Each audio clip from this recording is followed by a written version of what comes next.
700 किसान साडे शहीद हो गए। कोई मेथों बड़ा सी उम्र च, कोई छोटा सी जी। कई मातावां सी, तेरे वर्गे जवान पुत सी कल्ले कल्ले। उन्होंने घरां दे दीवे बुझ गए। मोदी नूं अज जाग आई है 400 दिन। बहुत बहुत मुश्किल टाइम देखा है जी। सच्ची बात है कि किसानों ने बहुत मुश्किल टाइम देखा है। ऐसे लोग जिनके घर में कोई कमाने वाला नहीं है, छोटे छोटे उनके बच्चे हैं, ठीक है, तो वो शहीद हो। नमस्कार जी, मेरा नाम है विजय शर्मा और भरोसा 24/7 पर मैं आप सभी का स्वागत करता हूं। 2 दिन पहले सरकार ने कानून वापस लेने का ऐलान किया। मोदी जी आए और मन की बात में एक बात बोली कि हम किसानों को समझा नहीं पाए और हम जो कानून जो 3 लागू करे थे उनको वापस लेने का निर्णय लिया है। और विधानसभा सत्र जब भी स्टार्ट होगा इसी महीने के अंदर, तो हम तीनों के तीनों कानून वापस ले लेंगे। कई मुद्दे हैं, इस पे मैं चर्चा करूंगा। सबसे पहले हमारे साथ किसान नेता बैठे हैं जो पिछले 1 साल से बैठे हैं। काफ़ी किसानों की शहीदी हुई, कम से कम 600-700 किसान जो है शहीद हो गए। ओला, सर्दी, गर्मी, बारिश, हर मौसम में किसान बॉर्डर पे बैठे रहे। किसानों के बच्चे शहीद हुए, किसी का भाई शहीद हुआ, किसी का चाचा ताऊ, पता नहीं कौन कौन लोग ऐसे थे जो घर में अकेले भी होंगे और शहीद हुए। आज उनके घर पे संभालने वाला कोई नहीं है। मोदी जी आए, आके उन्होंने सिर्फ इतना बोल दिया कि हम बिल बनाए थे वो वापस ले रहे हैं। क्या सिर्फ बिल वापस लेने से वो लोग वापस आ जाएंगे जिन लोगों ने शहीदी दी है? बहुत ऐसे मुद्दे हैं, बहुत ऐसे प्रश्न हैं जो मैं आप लोगों के साथ चर्चा करूंगा। आप लोग कहीं ना जाएं। सबसे पहले हमारे साथ एक किसान बैठे हैं, उनसे मैं बात करूंगा और उनसे जानूंगा कि उनकी क्या क्या मांग है। अभी भी जो लोग हैं वो बॉर्डर पे बैठे हैं। कुछ किसान हैं जो घर पे चले गए, लेकिन कुछ जो है वो अभी भी बैठे हैं। बहुत इनकी मांग है, सिर्फ बोलना मात्र नहीं होता, इनको रिटर्न में भी चाहिए होता है। और ऐसी कुछ मांगे हैं जिनसे चर्चा करेंगे। राम राम जी। राम राम जी। अंकल जी, अभी भी आप यहाँ पे बैठे हो जी, जबकि मोदी जी ने बोल दिया कि हम कानून वापस ले रहे हैं। मोदी जी ने बोल दिया भी हम कानून वापस ले रहे हैं, पर हमें अभी भरोसा नहीं उसके बाद। 29 तारीख को सदन बैठेगा ना जी, वहाँ पर जितने मतलब आदमी के सैन है पहले लागू करने पर, उतने सैन होंगे ना। जी, फिर राज्यसभा च जिन्ने मैंबरां दे सैन उन्ने दे सैन होणगे, फिर राष्ट्रपति महोदया दे सैन होणगे। उदों बाद मन्नांगे असीं भी वाकई ही वापस ले ली। नहीं तो मान लो भी 1 साल हो गया, उदों इन्होंने कहा भी बिजली 2020 ते पराली वाला कानून असीं वापस लेने, ठंडे वास्ते ही पे। अज भी किसानों नूं जुर्माने हो रहे हैं। जी, जी, बिजली लागू करता इन्होंने, पिया ठंडे वास्ते च कुछ नहीं। ऐसा ही किया भी मीटर बाहर ना कड्डो जां चिप वाले मीटर ना लाओ। कुछ समझदा लगे भी ना हो, कुछ थाई किसानों ने उसका विरोध करे लाउण तो भी असीं नहीं लाउणगे। तो फिर असीं इहते भरोसा किवें कर लईए जिन्ना चਿਰ सदन च मतलब बिल वापस नहीं होंदे, MSP ते गरंटी नहीं होंदी। 2020 बिजली बिल है जिहड़ा ते पराली वाला, इन्हां ते गरंटी नहीं देंदे, वापस नहीं लेंदे, उन्ना चਿਰ नहीं उठा। इन्होंने आंदोलन को तोड़ने के लिए बड़ी कोशिशें की।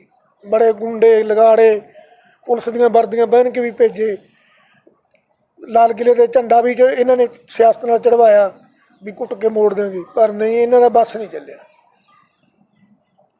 ਇਹ ਅੰਦੋਲਨ ਨੂੰ ਬਣਾਉਣਾ ਚਾਹੁੰਦੇ ਸੀ ਨੱਥੂ ਰਾਮ ਗੋਂਡਸੇ ਵਾਲਾ। ਅਸੀਂ ਮਹਾਤਮਾ ਗਾਂਧੀ ਦਾ ਰੱਖਿਆ। ਸਾਡੇ ਆਗੂਆਂ ਨੇ ਸੰਯੁਕਤ ਮੋਰਚੇ ਜਿਹੜੇ ਆਗੂ ਬੈਠੇ ਨੇ ਉਹਨਾਂ ਨੇ ਕਿਹਾ ਵੀ ਨਹੀਂ, ਬਿਲਕੁਲ ਨਹੀਂ, ਆਪਾਂ ਜਲਦਬਾਜ਼ੀ ਨਹੀਂ ਕਰਨੀ, ਆਪਾਂ ਕੋਈ ਧੱਕਾ ਨਹੀਂ ਕਰਨਾ, ਕੋਈ ਤੋੜ ਫੋੜ ਨਹੀਂ ਕਰਨੀ, ਕੁਛ ਨਹੀਂ ਕਰਨਾ। ਅੱਛਾ, ਕਿਸਾਨ ਤਾਂ ਜੇ ਇੱਕ ਦਿਨ ਰੋਡ ਜਾਮ ਕਰਨ ਦੇਣ, ਟੋਲ ਪਲਾਜ਼ਾ ਜਾਮ ਕਰਤਾ, ਤਾਂ ਕਿਸਾਨਾਂ 'ਤੇ ਪਰਚੇ ਹੁੰਦੇ ਨੇ। ਜਿਹੜੀਆਂ ਸੜਕਾਂ ਪੱਟੀਆਂ ਖੱਟੜ ਨੇ, JCB ला के खड्डे खोदे गए, उन्होंने रिपेयर साढ़े टैक्स चो करी इन्होंने। असीं टैक्स दिंदे सड़कां तां बन गई। बिल्कुल बिल्कुल टैक्स देती है भाई, आम जनता टैक्स देती है सड़कों पे चलने का भी। और सड़क पे चलने की जगह कम है, सड़क पे गड्ढे ज़्यादा है। तो इन्होंने गड्ढे खोदे, किसके कहने पर खोदे? रक्षा मंत्री है जिहड़ा अनिल विज, ਉਹਦੇ कहने। क्यों? रक्षा तो ਉਹਦੇ अंडर है ना, पुलिस तो खट्टर दे ते ਉਹਦੇ कहने ते होम मिनिस्टर है। तो इन्हां तो रुपया वसूलिया जावे, नहीं जिद्दे समा आ गया ना उदन तो रुपया वसूलांगे। ਵੀ ਉਹਦੀ ਸਾਡੀ ਵਸੂਲੀ ਦਿਓ, ਜਿਹੜਾ ਨੁਕਸਾਨ ਸਾਡਾ ਕਰਿਆ। ਕਰੋੜਾਂ रुपये का नुकसान करता है इन्होंने सड़कों पट के। उतना पड़ेगा, उसका जो पैसा लगेगा वो आम आदमी पे उसका भार आएगा जी। इसको सरकार को बेड़ा पट गया।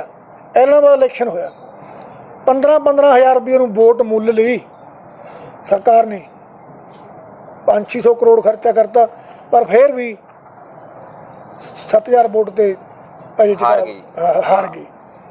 मुल वोटां लेके दूजियां पार्टियां तो मदद ले गई, क्यों कि किसानी जज्बा सी।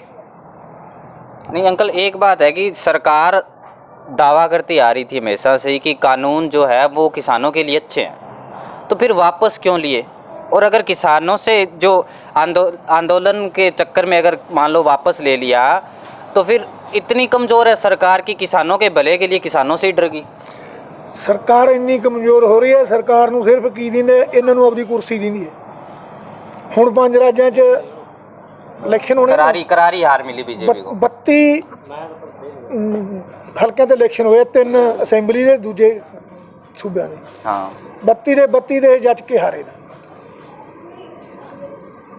दुष्यंत का गृह जिला है सरसा, डिप्टी CM है, इत्थों हर के गए, मूँह दी खा के गए।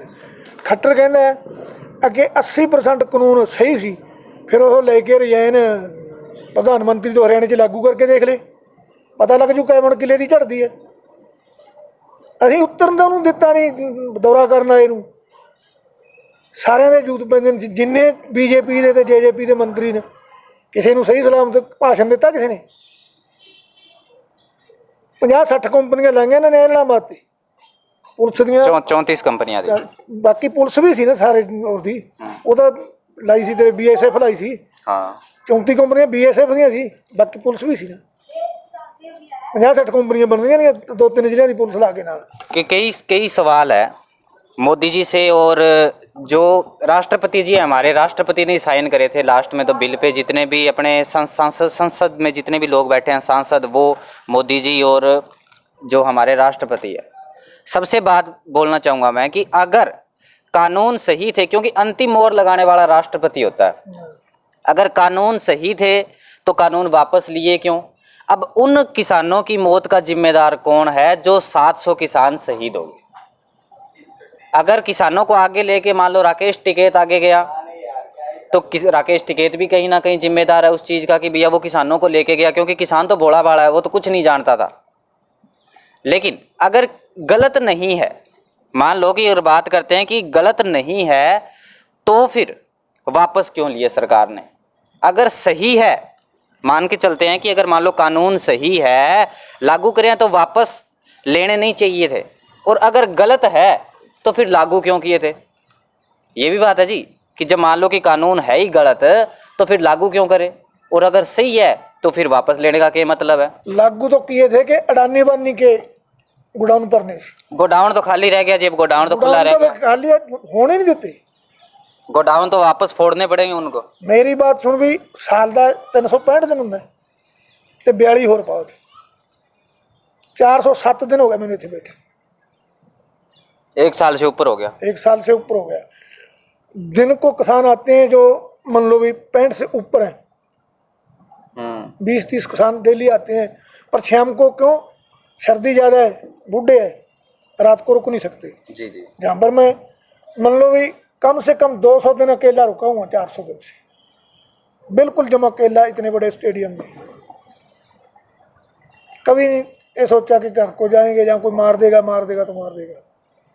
अपनी जान जोखिम में डाल के रुके हो 400 दिनों से यहाँ पे। लड़ेंगे तो जीतेंगे, घर बैठ के होगी तो जी, नहीं जीत तो आपकी होगी, आपको बधाई हो इस चीज़ के लिए।